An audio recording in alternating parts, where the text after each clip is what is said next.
Just one example, Los Angeles Unified School District, they started putting together an agenda that had nothing to do with the education of children or even the union members' working conditions, said, we're demanding that you put a moratorium on charter schools before we'll open our school. Completely irrelevant.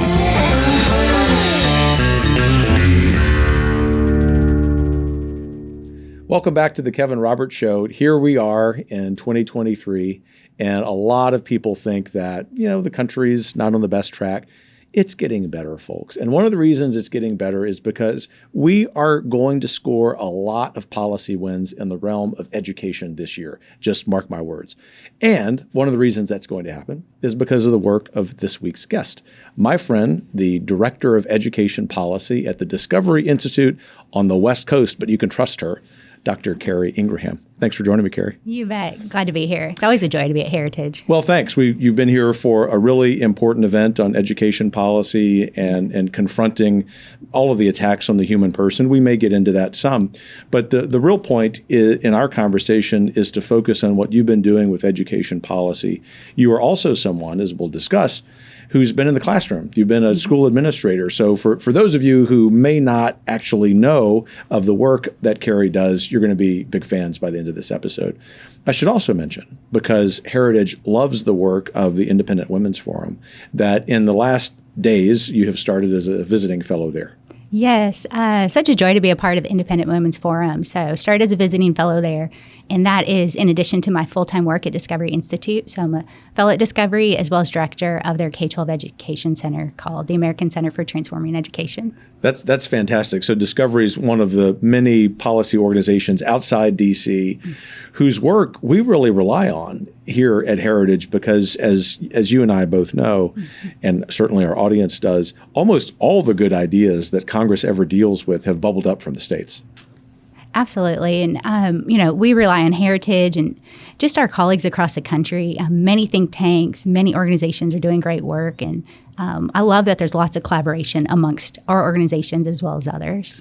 So I'm a historian and therefore have to kind of start chronologically. All right. And we've established off camera that I am a Southerner. The audience knows that, which means I am fascinated by people's stories, how they got to do what they're doing. And as I was asking you about yours, what struck me was that you've been doing education policy for a couple of years in a very self-effacing way. You said, Kevin, I'm a rookie, and that's not true. You're one of the leaders of the movement when it comes to education policy. But tell us, Carrie, about not only how you got into doing what you're doing in policy, but why your experience in the classroom and ultimately as a school administrator have been informative for you and what you're doing now. You bet. We'll dial back 20 years. I started as a classroom teacher, spent 8 years, Seattle girl, moved to Little Rock, Arkansas, 8 years in the classroom. Absolutely loved it. It was teaching, coaching, pouring my life into these middle school and high school students. Loved it. Had the opportunity to get my master's, doctorate, move in to school administration. So I did that in a traditional brick and mortar school. But then really got excited about the non-traditional. So virtual academy, hybrid, building a business model and the strategic plan for a university model school where students would come certain days a week. Also, parents would be involved more and more at home, and just got this passion for what would it look like if we had education that was more innovative, that was serving students beyond, 6.5 hours a day, face-to-face, this traditional model by Horace Mann. It's a framework invented more than 175 years ago. Largely, our traditional public schools, they're still operating with that framework. And it's absolutely astonishing to me because if you think about that framework, Horace Mann, he died decades before Alexander Graham Bell invented the telephone. And we're not talking the smartphone, that telephone. But we're still just operating on this one-size-fits-all, very outdated industrial era model. And there's a better way to do it. And the private sector has really led the way in some of these different delivery options. But also, we need to get some policy involved to see, what do kids need to learn today? Changing graduation requirements, changing certification, opening up the pipeline to subject matter experts, recruiting, retaining those. So my passion is for education freedom, innovation in education, but also on the policy side, breaking down some of these barriers that are preventing both of those from occurring.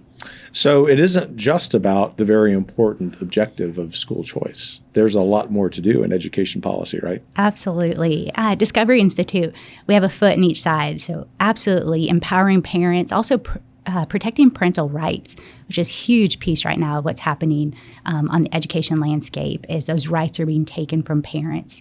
So we're advocating for that, but we also realize many, many students are going to remain in that public school, whether it's traditional, charter, magnet school, or beyond. And so bringing in the innovation, trying to defeat some of these radical ideologies that are taking away from academic learning, a lot of the politicization happening in the classroom or through policies, curriculum, and even just teacher life-on-life relationships with students. The content is not school appropriate. It doesn't align with the community and family's values. So we're working on that. We're working on the innovation, and we're also advocating for school choice and education freedom, really, where parents don't have to send their child to a government-run and union-backed school. There's a lot there, which we will unpack. But I just have to ask you, as someone who spent a lot of years in the classroom and kind of miss it. I mean, I'm very glad to be doing what I'm doing, but there's just a part of me that every day when I wake up still anticipate going into a classroom or a lecture hall. So I always ask this of people who had been in the classroom, do you miss it? Do you miss teaching? I hate to say no, but it's true. So absolutely loved it when I was teaching, coaching, and I was fresh out of college, did it from age 22 to 30, tons of energy, working 8 hours a week between coaching 6 teams at once. It worked. I was going to ask you what you were coaching, but the answer is you were coaching everything. I was coaching everything. When you're young, you fill the gaps. And so did that for 8 years. I didn't miss it because I saw the opportunity to not just influence those students and those teams I was coaching, but the opportunity to move into school administration to influence the culture of the entire school and bring a lot of the things I had learned and witnessed at the classroom level to informing decisions at the school level. So did that, went on to become a head of a school. But then from there, transitioned from this traditional, it was a private education school, into the non-traditional. And so I was leading a virtual academy in Dallas, a hybrid program where we had a lot of students where that 5-day-a-week in person didn't serve them well, whether we had, might be an elite athlete who simply needed to train during the school day.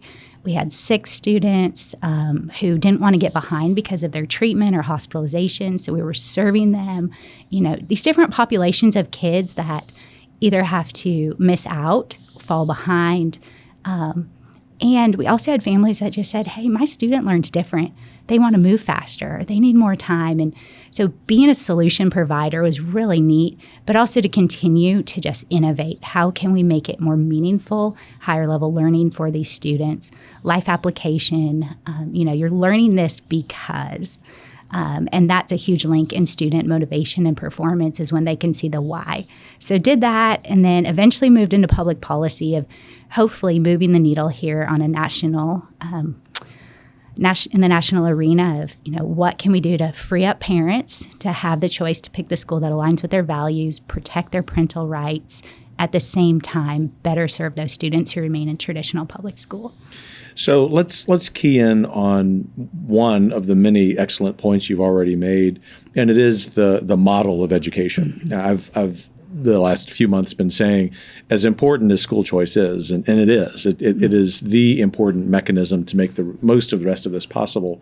Ultimately, we have to think even bigger than that. And you've done such a great job in your work in emphasizing that the Horace Mann style of education really is outdated. It was well-intentioned. It was effective for a couple of eras, but we're now a few eras beyond its effectiveness.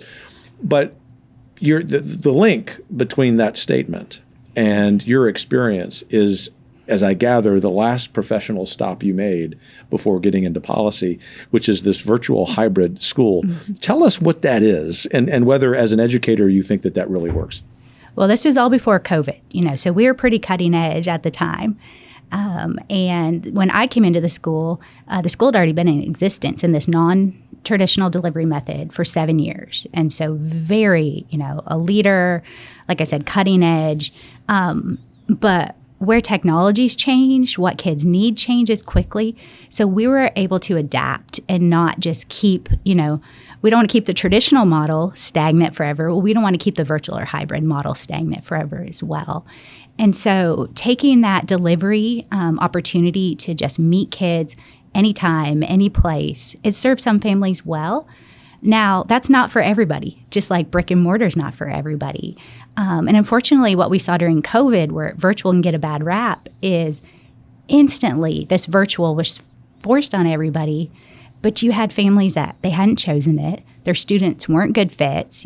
We had like very niche, students who were motivated, parents who were involved, but also the design. That virtual was specifically designed and teachers were specifically trained and equipped to teach students, facilitate learning through that delivery method.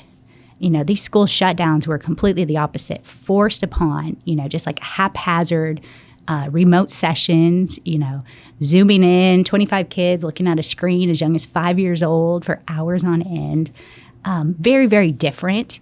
And so virtual can get a bad rap.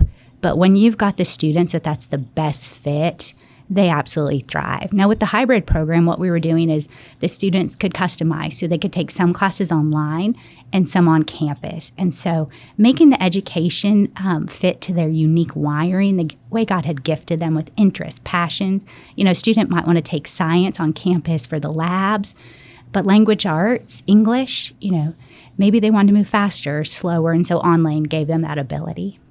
So is it your sense that the virtual hybrid model is something that can be scaled? And the reason that I'm asking that is we often, we'll get into some of the pushback, but we often get pushback from opponents to education reform. We might even get into some of their motivations, Carrie. But first, we'll just state what they say, which is that some of these examples like virtual hybrid, you can't apply that on a big scale. They would argue, certainly not at the level of a state, and probably not even the level of a school district. I would gather you would say, based on your experience and research, they're wrong.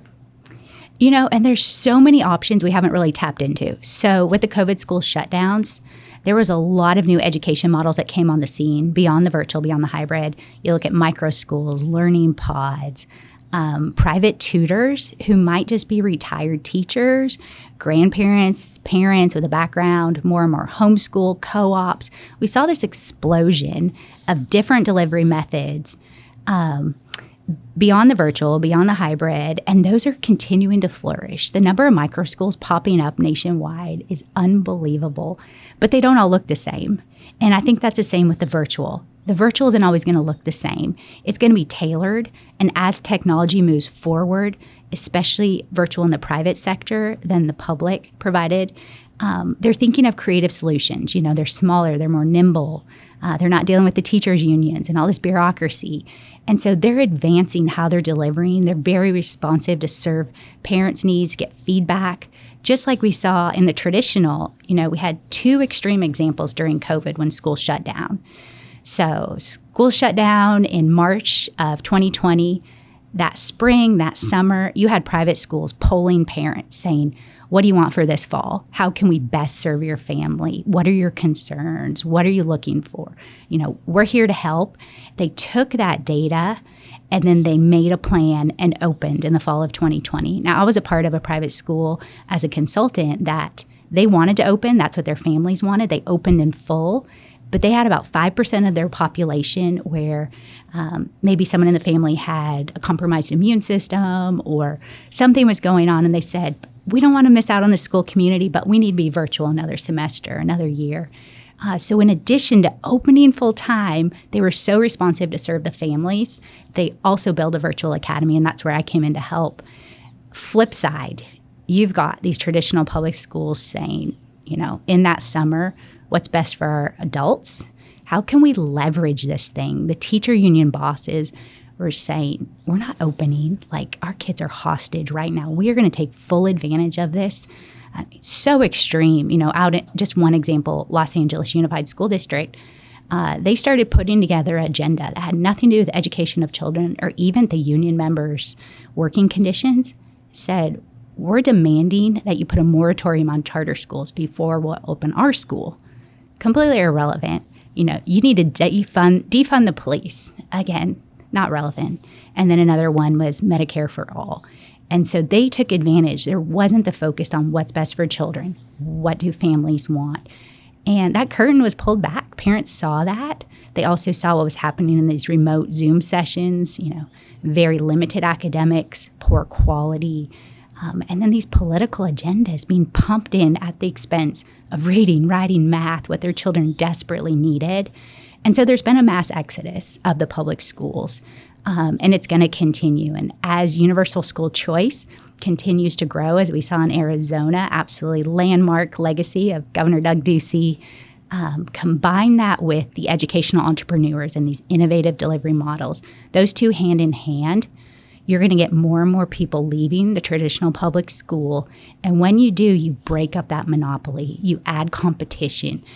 You add the opportunity for innovation. And that's the only way to get any traction with those powerful teacher unions is money. Money talks with them. So you get families to leave. Families that have left aren't coming back. We've seen, they've experienced education's better, customer service is better. This aligns with our family values. And the flip side, the unions are taking notice. They really overplayed their hand. They are, and they did so, and I don't believe this is an exaggeration, like typical Marxists.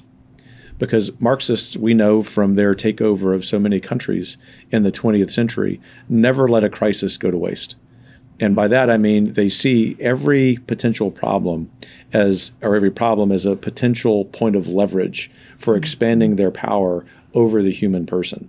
And so those examples that you mentioned about gender ideology, about, for that matter, some of the really nefarious aspects of the so-called Green New Deal, which is anti-human, to even worse.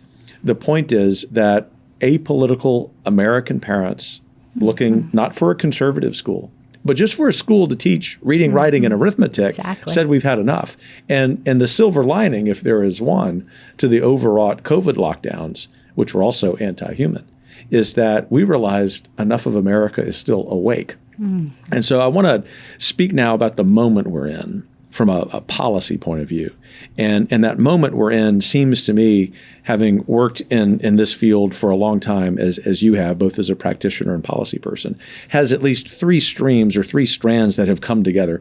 The first is the nonsense of the left, evidenced by what the teachers' unions and their allies as superintendents have done, school boards and so on. That's one strand. The second is the policy maturation.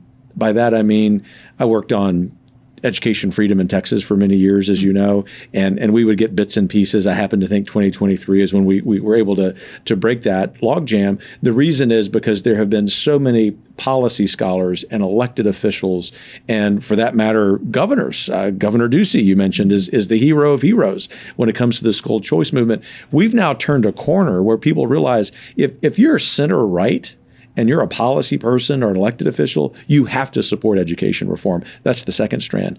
It's the third one, however, that I think is the most promising. And it's the one that sometimes policy people have forgotten. And it's one that you not only have participated in, but have been.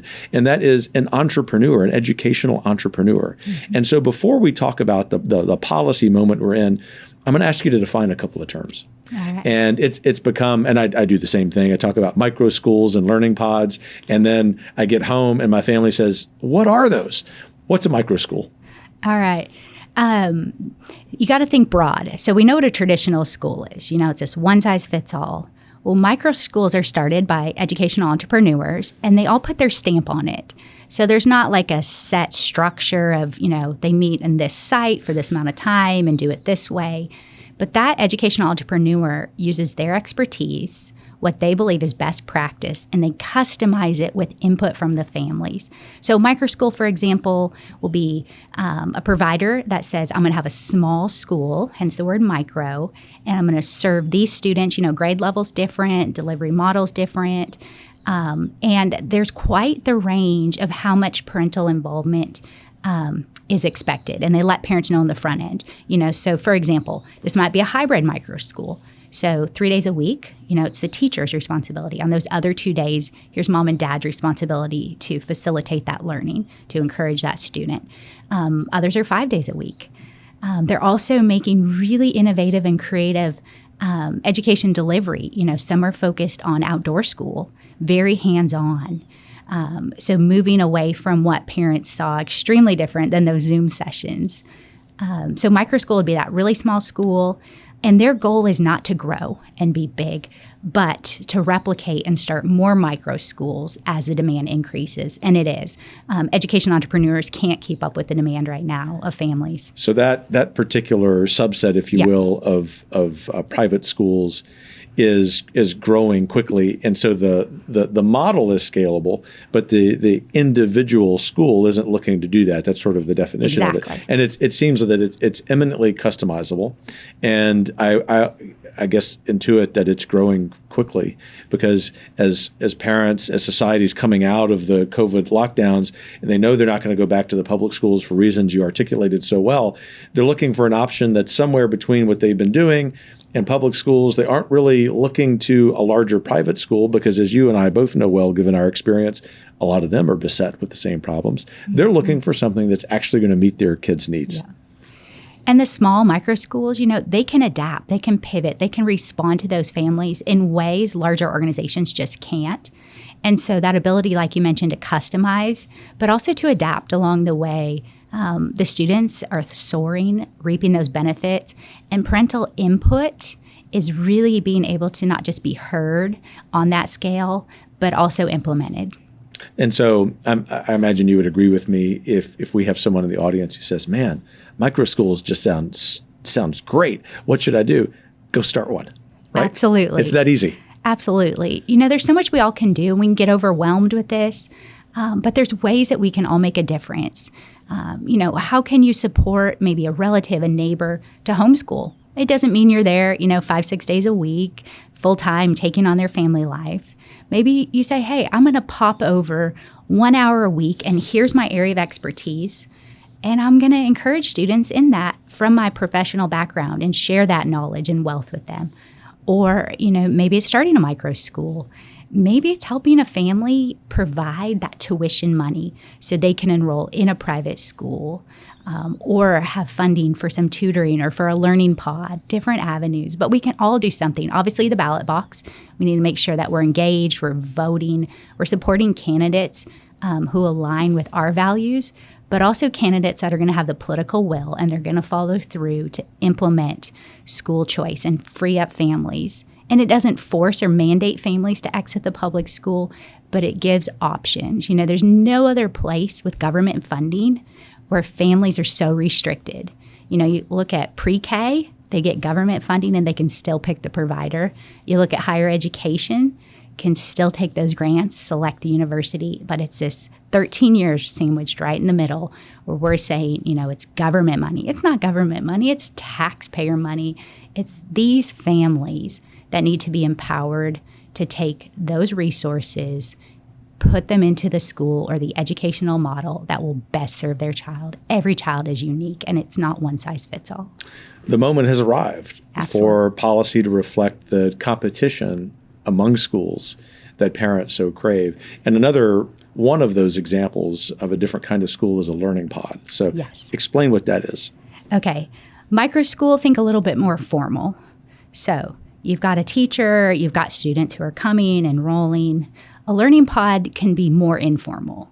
So we saw more of these during COVID right away, and then they've kind of morphed, a lot of them, into the micro school. But that learning pod could just be some community neighbors coming together and saying, hey, there's a tutor we can hire, and all of our students can come together. Or it might be that they're utilizing online providers or co-ops, but they come together to have some group activities, some shared learning sessions. Again, it's more informal than what you're going to see on that micro school level. And it was kind of the precursor to a lot of these micro schools is that learning pod. So the answer to the question, what will replace the Horace Mann model of education is all of the above, everything you've been talking about.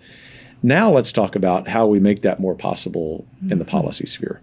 And let's start with the good. I mean, we spend a lot of time, those of us who are right of center education reformers, talking about the worst case scenarios. Yes. And we've done a little bit of that out of necessity because it really is that bad. In fact, you and I have been rather polite when it comes to the problems besetting government-funded schools. Which states have been in the lead when it comes to education reform, in your opinion? Well, unfortunately, the best kept secret has been what Arizona did this past year. So on July 7th, just 3 days after Independence Day, all families in Arizona, more than 1.1 million students, were set free from being restricted to their government-assigned school or relying on their parents to have the ability to homeschool or provide private school tuition. Every family. So when people say, school choice hurts the poor, it hurts minorities, it's only for elite. Universal school choice is for everybody. It helps everybody, especially those that can't afford private school. So it's opposite of that argument. But what Governor Doug Ducey did in Arizona, the message has got to get told. The everyday person does not know that universal school choice is a reality in America as of now, and had the opportunity to visit with the governor, write a tribute national publication, not just to tell the story, but to commend him, to commend his leadership. As I spoke with the governor, he shared, this doesn't have to be just an Arizona thing. I challenge my fellow governors, take this bill, take these policies, scratch out Arizona, put your state name in there, and let's start getting this beyond just Arizona.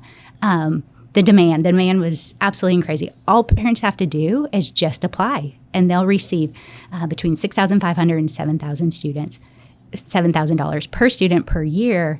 Well, as soon as they launched the website, it crashed because of the demands. It's a good problem. But Governor Ducey, we've got to tell that story. Clearly he's been the MVP, and we've had a championship season there in his last year in office. But he's passing the baton to other governors. We've got Kevin Stitt. I was able to speak with him just a couple months ago. Oklahoma. He's set to start getting to work on this just last night. Kim Reynolds. Iowa last night, she announced their universal education savings account bill that they're going to be working on, trying to move forward. And so the question now isn't, is it possible, but what state's going to be next? And how quickly you can go get it done. And I'm proud to say, as you know, and I think I'm permitted to be proud of the work that my colleagues at Heritage do, that Heritage is playing a vital role in those places and others, along with some other great organizations. Mm-hmm. For example, in Texas, we are merely one part of a large coalition led by my previous organization, Texas Public Policy Foundation, on universal school choice in Texas. And it's going to happen. It's absolutely going to happen. And Governor Abbott, who's a friend, has been outspoken, more vocal than he's been in the time that I've known him on this issue. And yet, I'm going to ask your advice here. One of the difficulties in Texas in particular, because you might have heard it's a big place. You were in Dallas. There's a lot of Texas west of Dallas. Yes. There are really good guys and gals who are rural legislators, who are conservatives. They are great people. Mm-hmm. But on the vote on school choice, they're almost universally opposed. Mm-hmm. And I don't get into imputing motives. I just give everyone the benefit of the doubt, especially if they're a fellow conservative. And the kinds of things they say, and so I'm trying to represent their argument fairly, are, Kevin, there are no private schools in a rural district. There's no way you can go use this money. Secondly, that money is going to take away from my local school, and that's not good. We don't want a problem of funding for these rural schools. And the third thing is, and they're usually honest enough to say this, the local school is the biggest employer. It's the heart of the community. Football games are good. I love football, as you know. You were razzing me earlier for your Washington Huskies beating my Texas Longhorns. Yes. We're going to move right past that, Keri Ingraham. How do you respond to them in a way that persuades them? Because these are people we ought not demonize. They're on our side. We need their votes.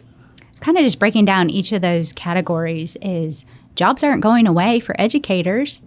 They'll just be moving from a single supplier to more options.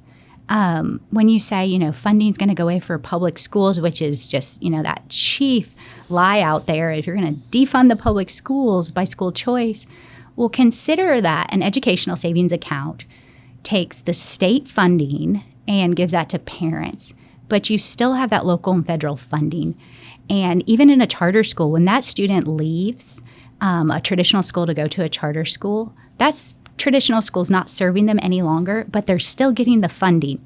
So what happens is they may have less students, but their funding per student goes higher, and it's already pretty astronomical. And so in a way, when they're having to serve less students with more money, truly, you're not defunding them, you're giving them more and more. Pretty good situation. I don't know any other business or industry where that works. Lose a customer, still get the funding, less to serve, and you're winning financially. It's pretty remarkable. And then the one part of their argument that I have focused on in conversations with them is, and I know that they mean this honestly, I'm just giving them that benefit of the doubt again, is that there are no quote unquote private schools in the area. Well, the last 5 years, especially the last two, with the emergence of so many micro schools and learning pods and virtual hybrids, really does undermine that point that they would find a lot of those options if parents had the freedom, right, to spend that money the way that bill would authorize it. And we talked about earlier how students are, getting pulled out by their parents of these traditional public schools. Well, students aren't the only ones flocking out. Faculty and staff are. They are not satisfied with what they're seeing as far as the curriculum, the policies, these radical ideas that they're forced to implement. They don't want to be controlled by the unions any longer. So as they leave, where a lot of these educational entrepreneurs are coming from that are starting these schools in their same community as a traditional public school are saying, hey, I don't have to be on this stair-step salary schedule that ignores my job performance. I'm producing high student learning, but my colleague down the hall isn't. And, they're more senior than I, and they're making more. They can see, hey, I can step out of this union-controlled system, really set the own course of my professional career, do it in a smaller scale, have the autonomy, put their stamp on it, work with families in a way where those relationships get so strong, not just with the students, but coming alongside the parents. So those schools are popping up more and more, to your point. But as soon as more families leave, that exodus of those teachers is just going to grow and grow, not just financial reasons, but also cultural. Well, it's true. And the following point perhaps will give us the opportunity to talk about another aspect of education reform, which is how we prepare and license teachers. Yes. But I happen to know that it's reality, both anecdotally and reading a lot of studies about this, that in these aforementioned rural schools, because of how and where we train teachers, that those people are infected with the same virus of the radical left that someone in a city is. And so the point is the values of those schools and the values of their faculty rarely reflect how traditional the values are of those rural communities. That's a double tragedy. First and foremost for the children and the families there. But secondly, because the other really good thing that's happened as a result of COVID, ironically, is that more people are leaving cities. They're looking to more rural or at least exurban communities that reflect their values. If the schools there end up doing the same thing, whether in content or in the lack of educational attainment that some of the suburban schools have done, the very reason that people are looking to move, it's a tremendous missed opportunity for these rural communities to revitalize. And I happen to think that one of the heartbeats of conservatism is healthy rural America. For these rural legislators, they're actually not representing their people well by being so obstinate when it comes to education reform. You nailed it. And take what you said. I get an A+? A+. Okay, thanks. But put it on the scale of states now, not just rural. We see people are flocking to Arizona because of the education freedom. They can select the school for their child, especially flocking from California. And so not only is it going to help communities on that level, and as they're growing, but people are moving into states that are pro-freedom, education and beyond. We see this in Florida. I live on the West Coast, Washington State, mass exodus of businesses leaving for many reasons, families. But they're wanting, to your point in the rural areas, they're wanting a different way to raise their family. They're wanting a different culture. They're moving away from that crime. They're moving away from from really the hubs of these radical ideologies that are just so counterintuitive to the best interest of individuals, to their well-being, to human flourishing. And when they see that impacting their child and that indoctrination, they're leaving. And, they're leaving cities, but they're leaving states too. And this is a trend that Heritage looks forward to accelerating because the states are laboratories of democracy. And I rue the day for red states whose legislators don't have the courage to do what's right when it comes for every single child and the education we have a moral obligation to provide as a free people. Because what's going to happen is parents understand what that means and they will leave. It really is that simple. Real estate agents, if we had a realtor on this show, they would say people move according to the quality of schools. And the absence of real educational options, especially if that absence is artificially created by obstinate policymakers, has consequences that in 5 and 10 years will really affect their municipal revenue, their state revenue. So I'm smiling because we happen to know that this has happened. Talk to Doug Ducey. Talk to Ron DeSantis. Talk to governors. Kim Reynolds is going to have the same story in her more agricultural state when that universal school choice bill is passed. They know this. It's the right thing to do for kids, but it's also the right thing to do for everyone in the state. Absolutely. The benefits of school choice, they're so much more far-reaching than the child, and that's absolutely essential, and that's the why. But these ripple effect.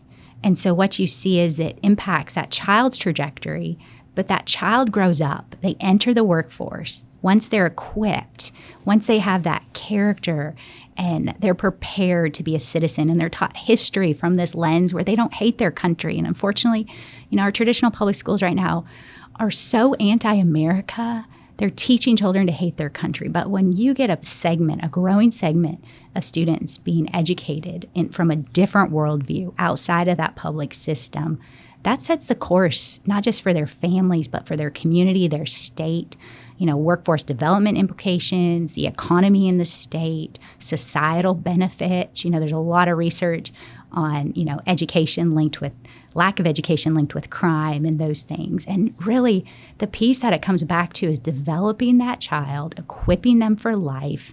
That's going to lead them to be stronger in their family. Families are going to impact that community, the health of the family. And we want people to flourish and thrive. And it really starts with education. And education freedom is essential to that. That's a great way to wrap up. But I'm going to ask you one more question. All right. You are such an optimist. It's one of the reasons that you're so effective. And so we've dealt with some candor in our conversation, and yet we did so on purpose for the sake of helping people who might not fully realize both the problem but also the extent of the opportunity to really be involved in this. And so sort of a two-part question. In spite of the challenges in America, in American education, why are you optimistic about the future? And what can people in the audience do to help your efforts and the efforts of the broader education reform movement to keep you optimistic? Well, the number one thing that keeps me optimistic is there's hope because parents care. Parents love their children more than anybody else, despite what Randy Weingartner, despite what the NEA says. It's parents, and parents are engaged. There's a very critical window right now where there's momentum. Parents are standing up, they're speaking out, and they're rallying those around them. Grandparents beyond community leaders, business is now getting involved to see, not just from a workforce development, but the actual worldview that these students are coming out with. And they're saying, hey, we recognize that we need to empower the family, the parent. No longer is it okay to just say we're going to continue to fund this radical, just extreme union agenda, which is, linked up with that progressive far left political leaders. And they're saying, hey, we want to fund the family. And it's because parents have had the courage. They've made the time to say, hey, time out. Enough is enough. That is the heart, the mind, the soul of my child. I don't want you experimenting on them. Whether it's radical gender ideology, critical race theory, we're going to protect our child. And because the everyday American is standing up on behalf of their child It's creating this movement. And that's what gives me hope, is what everyday Americans are doing to speak into this. So policy is important. Those experts around the country are important. But it's the moms and dads that are driving this and making the biggest difference. So people hearing that can help by continuing to do what they've been doing, which is to speak up. And when the speaking up doesn't create results that are appropriate for their children, to do their own thing, whether that's homeschooling, being part of a micro school, a learning pod, founding a private school from this founder of a private school. It's hard work, but it's worth it. The point is, and I think this is the headline that you've delivered so well, Keri, is all of the above is possible. Any of the above is possible, and it's happening. And there are resources for anyone who's willing to lean into the fight. Dr. Keri Ingraham, thanks for being here. You bet.